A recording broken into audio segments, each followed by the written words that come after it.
O meu entrevistado de hoje é um dos mais conhecidos e reconhecidos nomes no cenário político e econômico do país. Foi ministro da Fazenda, do Planejamento, da Agricultura e embaixador brasileiro na França. É respeitado em todos os foros internacionais. Boa noite, professor Antônio Delfinato. Boa noite, prefeito. Uma alegria estar com o senhor aqui. A alegria estar com você. Muito obrigado pela honra que você me concede. A honra é minha. De participar desse programa. Um dos pilares da sociedade moderna é um sistema de crédito que funcione. Ou seja, quem poupa e não quer investir tem que encontrar um tomador que faça alguma coisa com aquele recurso, que bote aquilo para andar. E a intermediação financeira tem que funcionar adequadamente para que o dinheiro troque de mãos e chegue às pessoas criativas. Porque essa pessoa que está vendendo um bolo podia estar vendendo 10, podia estar vendendo 1.000. Mas aí O que acontece? O que acontece é uma coisa muito simples. A financiarização da economia é um desastre. Quando o sistema financeiro se apropria do setor real, o setor real murcha. O setor real passa a trabalhar para o sistema financeiro. É exatamente o oposto do que nós queremos, é que o sistema financeiro trabalhe para o setor real. Então, isto começou, na verdade, se você me permitir um minuto de conversa, a crise de 29 foi produzida exatamente pelas mesmas razões da crise de 2008. Que razões foram essas? O domínio do sistema financeiro sobre a economia real. Basta ler o relatório Pécora sobre a crise de 29, você vai ver o seguinte: o comportamento do sistema financeiro... Foi feito pelo Congresso americano. Foi o Congresso americano. Foi feito exatamente, é a reprodução do que aconteceu em 2008. Veio o Roosevelt, que salvou o capitalismo. Dele mesmo?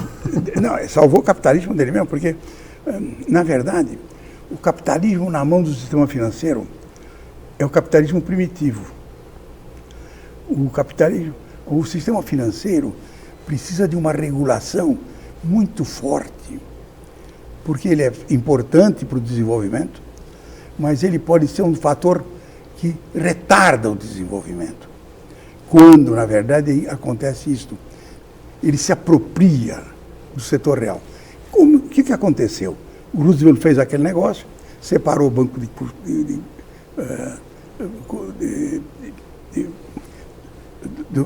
banco de empréstimos normais dos investimentos, controlou tudo aquilo. Você teve uma expansão de 70 anos, 50 anos. Em torno de 1980, surgem os neoliberais, que redescobriram o mercado perfeito e o mercado honesto. Convenceram o Reagan e convenceram a Thatcher. A desregulamentar. A desregulamentar. Então você foi desregulamentando tudo até atingir a plena desregulamentação. Quando você atingiu a plena desregulamentação, o sistema financeiro mostrou que fazia exatamente a mesma coisa que fez 100 anos atrás. Em 29. Ou seja, o sistema financeiro não regulado volta ao local do crime. Agora, o Obama, depois da crise de 2008, o Obama foi eleito praticamente ali, na alvorada da crise. Ele tentou recuperar a legislação rooseveltiana, né? Em parte. Em parte, porque, na verdade, o que aconteceu? Eles não salvaram o mundo, eles salvaram o sistema bancário. Pois é, é isso que eu ia te perguntar. É isso aí. Mas tem alguns economistas dizendo que o que aconteceu da crise para cá foi uma compra de tempo. Não se resolveu o problema das finanças globais até o presente momento. Tanto que a crise não acabou. A crise de 2008 não terminou, não. Mesmo porque você tem um processo de endividamento crescente. Hoje você tem o quê? Do Estado e das empresas. Dos Estados e das empresas. Mas esse é um negócio muito sério. Quem conhece um pouco de história, agora é bom que você está querendo estar. No século V, em Atenas, o Solon teve que resolver um problema parecido. O endividamento era tão grande que só teve um jeito: acabar com as dívidas. Delfim, você falou recentemente, numa entrevista, que esse governo tem uma ala mais iluminada, uma ala mais sombria. E sugeriu, e eu queria que você explorasse, o quanto esse obscurantismo de certas pastas, né, certos ministros, pode atrapalhar o desenvolvimento econômico. Eu acho que uma das coisas interessantes que aconteceu, eu acho que a sociedade entendeu claramente que essa parte sombria, ela é uma parte de costumes, de preconceitos identitários que não tem nenhuma relação com a realidade. No fundo, essa parte é ideológica, religiosa, e tem como fundamento principal negar toda evidência empírica. Tudo aquilo que diz a ciência e o conhecimento empírico diz que é bom, ela diz que é errado. Sexo, na biologia, não é 0 ou 1. É qualquer coisa entre 0 ou 1. Natural. Quer dizer, então, trata-se do seguinte, de um reacionarismo monstruoso, que vai produzir efeitos, principalmente a parte mais grave que eu acho, é que tudo poderia estar lá, menos a educação. Agora, quando você fala da parte iluminada, aí talvez a gente divirja um pouco em alguma medida, né, do que está certamente sendo feito. divergiremos, porque é natural. É natural. Mas hoje, assim, essa semana o Guedes falou, acho que essas coisas que se falam sem pensar, mas quando você está num cargo de ministro da Economia, você não é qualquer um. Não pode falar mal da mulher do presidente da França, não. Você não pode falar de AI-5, você não pode falar como se você estivesse na mesa de um bar, sem ninguém estar te ouvindo. Você está representando teu país. Você não acha que eles estão passando um pouco do limite, assim, começando a assustar as pessoas? E isso tem uma implicação, não é só institucional. Como disse, né, o guarda da esquina precisa ser avisado das coisas, né? Você viveu tempos duros e eu acho que não tem saudade de um Brasil que... Mas eu acho que tudo isso, eles não sabem o que estão falando. Eles não têm ideia do que estão falando. Quem fala sobre AI-5, normalmente não tem a menor ideia do que está falando. Não tem, a volta ao AI-5 é uma coisa inimaginável. Inimaginável. O que eu acho é o seguinte, a vantagem que eu vejo no Guedes é que nós precisamos realmente de um choque na administração pública. Ele se propõe a fazer isso. Ou se propôs a fazer isso. Eu tenho sérias dúvidas sobre o final desse negócio. Por quê? Você pode fazer o que você quiser. Desenvolvimento sem investimento não existe. Desenvolvimento sem investimento em infraestrutura, menos ainda. Desenvolvimento em infraestrutura sem a participação do governo é uma coisa muito difícil. Quando o governo está num estado de insolvência, você provavelmente vai ter que encontrar caminhos para produzir esse investimento por capital privado, nacional ou estrangeiro. Você vai ter que promover parcerias público-privadas, acelerar. Você vai ter que realmente abandonar um pedaço do Estado que você criou. Na verdade, eu vou lhe dizer uma coisa. Nós temos, o setor público ficou muito inchado, ele é muito ineficiente, de forma que existem coisas que podem ser feitas. A minha objeção, Haddad, é a seguinte: você entupiu o Congresso está com um grande problema digestivo, vai precisar um sal de fruta para conseguir sobreviver a esse processo. Há no Congresso, inclusive, um programa alternativo ao do Guedes. Basta ver o seguinte, que o Guedes, na minha opinião, corretamente, sabe que os programas de reforma tributária que estão lá, são coisas muito difíceis de serem aplicadas.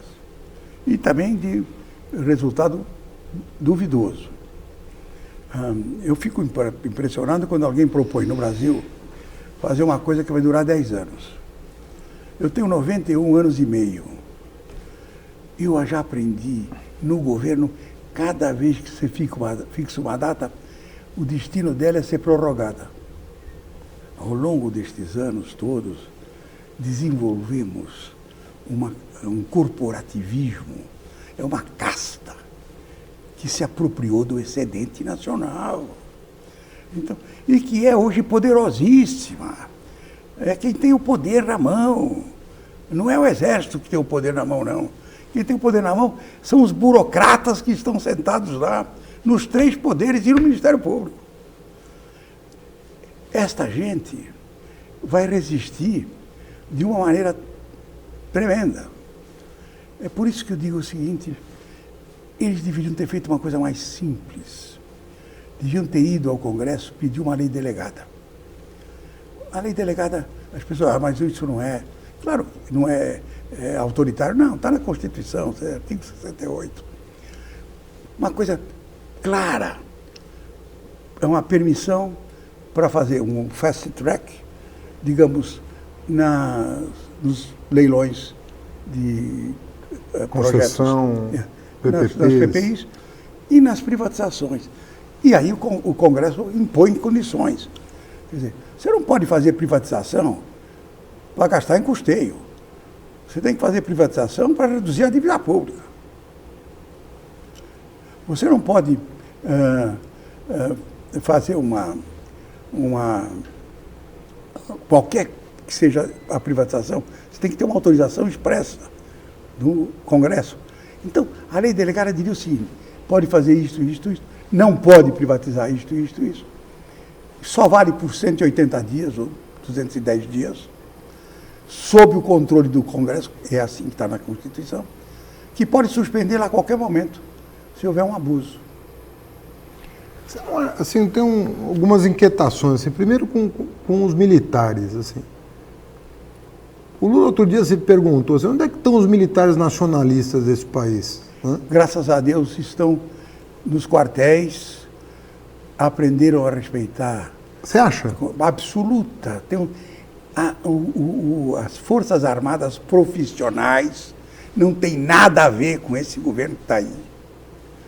Ele está lá para cumprir a Constituição. Você falava aqui da agenda do Congresso em relação ao governo, né? Você tem uma coisa meio inusitada, porque, pelo menos no período Fernando Henrique e Lula, a agenda era do governo, o Congresso aprovava ou não, mas o Executivo tinha um protagonismo muito grande. E hoje você tem um duplo protagonismo, uma coisa estranha.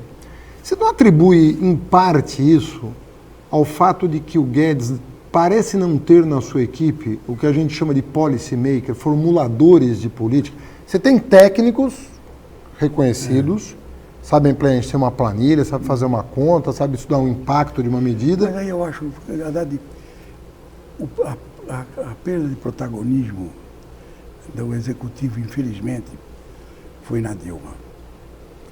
Quando eles cometeram um erro mortal, que foi a eleição, a disputa na eleição do Eduardo Cunha.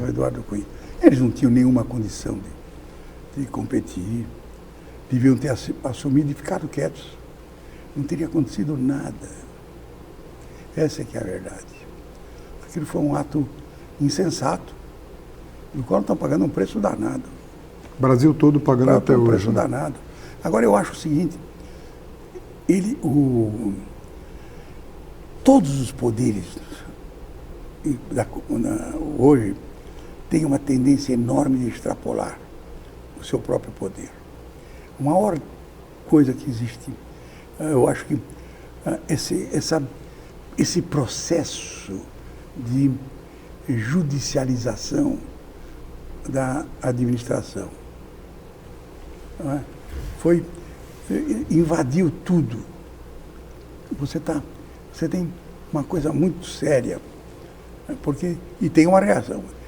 a judicialização da política produziu a politização da justiça. Estas coisas nós vamos ter que resolver. Porque é preciso que cada um volte de novo para a sua caixinha. Quando eu fico horrorizado quando vejo a justiça rejeitar a lei de abuso de autoridade. Porque quando um juiz diz que eu não quero ser julgado por outro juiz, eu morro de medo. Ou seja, há um equívoco. O Ministério Público, por exemplo, foi empoderado na Constituição de 88, com poderes equivalentes aos dos ministérios públicos do mundo inteiro. Não há nenhuma...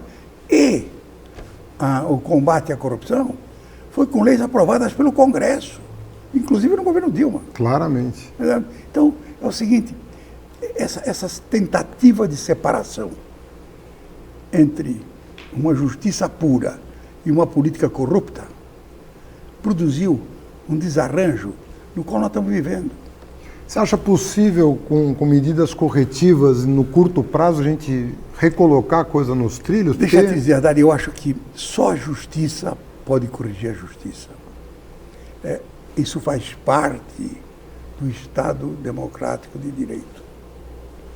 Na minha opinião, o bom senso já está se restabelecendo. Eu vejo no comportamento do STJ, do próprio STF, quer dizer, de juízes, de desembargadores, que todos eles estão avaliando. Ou seja, não é possível, na verdade, você viver com abuso de poder. Porque isso desequilibra tudo. Enfim, eu vou te falar de um personagem abstrato assim, mas porque você tem uma relação, você é muito ouvido pelas corporações e associações empresariais. Eu sempre me pergunto a natureza da burguesia brasileira, assim, o que é o empresariado brasileiro? Ele tem uma cabeça, ele tem um pensamento, ele tem uma doutrina, ele tem uma visão de mundo, ele tem pretensões de que o Brasil tem um papel mais destacado no Conselho das Nações. Eu acho que ele já teve, hoje não tem. Hoje, nós perdemos completamente a ideia de nação. Na verdade, o nosso problema é o seguinte, nós até agora não sabemos o que nós queremos ser em 2050. 2050 está aí. Nós nunca discutimos o fundamental. É o que eu digo, essa malese que toma conta de tudo, não é só por causa da desigualdade. Porque a desigualdade você pode corrigir, inclusive, com medidas políticas públicas adequadas. É a incapacidade de você dar para o cidadão a esperança de que ele vai ser melhor que o filho, do que o pai. Nós tiramos deles isto. É isto que morreu. Essa segurança de que o filho vai ter uma vida melhor que o pai. Coisa que o Lula soube fazer. O Lula não acabou com 87% de aprovação por acidente, não. É porque o objetivo não explícito, que é realmente você caminhar para o aumento da igualdade de oportunidades. O que significa isso? Significa o seguinte, que não importa se você nasceu num lar rico ou no Waldorf Astoria, numa noite com champanhe e caviar, foi produzido por ardor amoroso, ou se você nasceu por acaso numa noite chuvosa, sem ser desejado, no Museu do Ipiranga. Uma vez produzido, você é senhor de direitos. De que direitos? Do direito de ter a gestante tratada, do direito de ter o parto assistido, do direito de ter saúde e educação e água tratada em esgoto tratado durante seus 15 anos. Por quê? Para que quando chegar nos 15 anos, aquele sujeito que foi nascido no lar rico e esse que foi nascido por acaso no Museu do Ipiranga, vão ter 2 pernas, cada um, e a mesma capacidade de apreensão do mundo. Ou seja, a capacidade cognitiva deles é igual. Depois é a corrida. Mas a justiça está na partida, não na chegada. E por que a burguesia hoje tem tão pouco... Já teve, você já exerceu cargos tão importantes, você viu um corpo nos empresários nacionais? O apoio deles ao processo de desenvolvimento foi completo. Foi um engajamento. Na batalha de 82, 83, quando houve a crise mundial, o Brasil pensava que era no Brasil, o engajamento deles na solução desse problema foi uma coisa primorosa. Depois, um dia qualquer, eu vou escrever sobre isso. E o uso dos instrumentos do governo, porque as pessoas dizem, o Banco do Brasil não tem cabimento, o Banco do Brasil é o melhor instrumento de administração da sociedade econômica que você pode imaginar. Você jamais privatizaria o Banco do Brasil? Deixa eu lhe dizer, se eu tiver um problema de camarão no Ceará, eu chamo o gerente do Banco do Brasil, no dia seguinte de manhã, às 7 horas, ele está no meu gabinete, me explica o que está acontecendo com o camarão no Ceará e sai de lá com uma solução para resolver. O Banco do Brasil é um instrumento, é como o Itamaraty, é um instrumento de administração. Você precisa compreender, você tem lá 5.000 agências, você tem lá 5.000 gerentes e 80.000 funcionários que se educam internamente. Quando você precisa deles, eles estão à disposição. Se você quiser fazer uma expansão de exportação, você reúne os 5.000 gerentes, conta para eles qual é o teu objetivo, diz, cada um vai sair daqui agora, quando chegar na sua cidade, vai ver quem tem uma oportunidade para exportar. E você vai financiar. E você vai dizer, bom, quem tirar o primeiro lugar, eu vou dar para passear em Paris durante uma semana com a família. É isso. Agora, eu tenho a impressão que se você fizer uma pesquisa junto aos empresários, se são a favor ou contra a privatização do Banco do Brasil, é capaz de dar a maioria a favor. Não acredito. Não acredita? Não. No sistema financeiro, sim. No mercado financeiro? No mercado financeiro. No mercado produtivo, obviamente, não. Eu vou lhe dizer uma coisa, com todas as dificuldades, a agricultura e a indústria jamais seriam o que são hoje se não tivesse tido o apoio do governo através do Banco do Brasil. Você acha que as políticas do BNDES, de uma maneira geral... Eu acho que lá nós exageramos, lá foi uma loucura.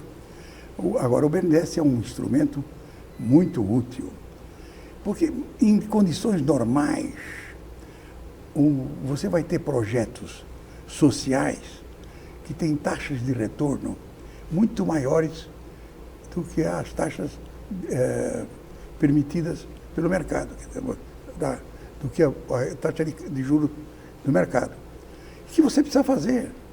Então é natural que haja uma seleção disso e que haja, na verdade, um complemento no governo. Você pode fazer isso por outros caminhos. Eu vi na França, por exemplo, quando eles quiseram fazer lá um moinho de soja para moer a soja. Então, o Estado não entra, mas o sujeito se inscreve, ganhou o projeto, termina o projeto, no dia do funcionamento aparece lá o homem do Tesouro e diz, olha, o subsídio que nós combinamos é tanto, está aqui. Daqui para frente, se você quebrar, é problema teu. Ô, Delfim, eu acompanhei algumas vezes debates lá no Instituto de Cidadania, no Instituto Lula depois, em que você participava ativamente dos debates, contribuía. E o Lula sempre teve essa característica de conversar com o espectro mais amplo possível do pensamento brasileiro. O Lula é um grande provocador. O Lula, de vez em quando, ele deu fim de dar uma passada aqui na para. Quando você chegava lá, já tinha 2 ou 3. Antes de terminar, tinha 12. Ele ouvia todo mundo. Depois decidia. O Lula O Lula me ensinou uma coisa importante. Delfim, nunca senta na mesa se você não tiver alguma coisa para conceder. Para você não... Conceder. E escuta, como é que você vê a liberdade dele agora, né? Eu acho que é uma coisa natural, não vejo nada. Deixa ele dizer, o problema do Lula vai se resolver na justiça, não tem outro caminho. Acho que houve, pelo menos, coisas estranhas, para dizer o mínimo. Então, eu espero que ele se resolva na justiça. Não vejo nenhum, pelo contrário, não vejo nenhuma razão para o Lula ficar preso. E a contribuição que ele pode dar nesse período do país? Porque agora eu acho que ele radicalizou. Eu acho que ele já estava polarizado, vai continuar polarizado. O que eu acho é o seguinte, é que o centro não demonstra nenhuma capacidade de fertilização. Esse processo agora, como é que chama agora? O progressismo liberal. No fundo, é uma reunião litero-musical que não tem consequência. É impossível imaginar construir um centro sem partidos de centro fortes. E tem partidos. Eu acho que alguns deles estão, inclusive, enganados, procurando solução fora da política. Não tem solução fora da política. Ou seja, você acha que nós estamos numa fase em que essa polarização vai se dar, mas ela pode produzir resultados interessantes? Ela vai dar o resultado natural. Deixa eu lhe dizer, hoje eu acho o seguinte, as pessoas acham que uma boa parte das pessoas, das minhas relações, não querem que o Guedes dê certo, porque isso aumentaria a probabilidade do Bolsonaro se reeleger. Eu acho isso uma pobreza miserável. Você deu uma entrevista uma vez que eu achei muito curiosa. Você estava falando da Bolívia nessa entrevista, e você falou uma coisa assim, olha, o Evo é resultado de uma única questão, esqueceram os indígenas. É isso mesmo. Né? Você lembra disso? E o Evo fez ali fez uma obra, não vamos dizer, o problema todo civil, o civil não resiste. Não resiste.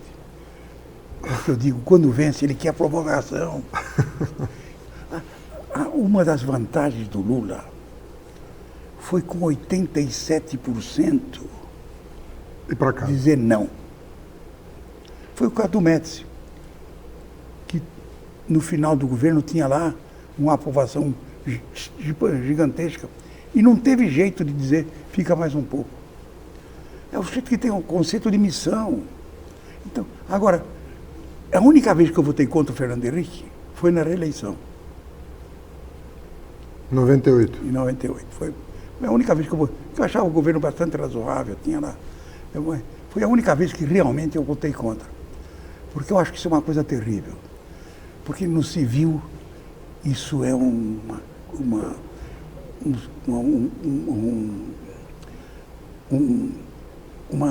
verme intestinal em que o sujeito, quando chega no final do quarto ano, ele diz, eu preciso de mais 4. Quando chega no final do 8º, eu preciso de mais 4. E assim é uma coisa incontrolável. Delfim, muito obrigado pela Obrigado a você pela oportunidade que me deu. Aprendi bastante. Foi uma grande alegria te ver. Muito obrigado. Viu? Você sabe que eu sou um grande paneleiro. De forma que, como você é da escola, eu tenho por você uma grande admiração. A panelinha da fé, a USP ali é importante. Mantenho amigos até hoje ali da minha passagem por lá. Muito obrigado, Delfim. Obrigado a você. Eu conversei com o professor Antônio Delfim Neto. Na próxima semana, sempre às 20 horas na AltV e nas redes sociais, teremos um novo convidado. Boa noite.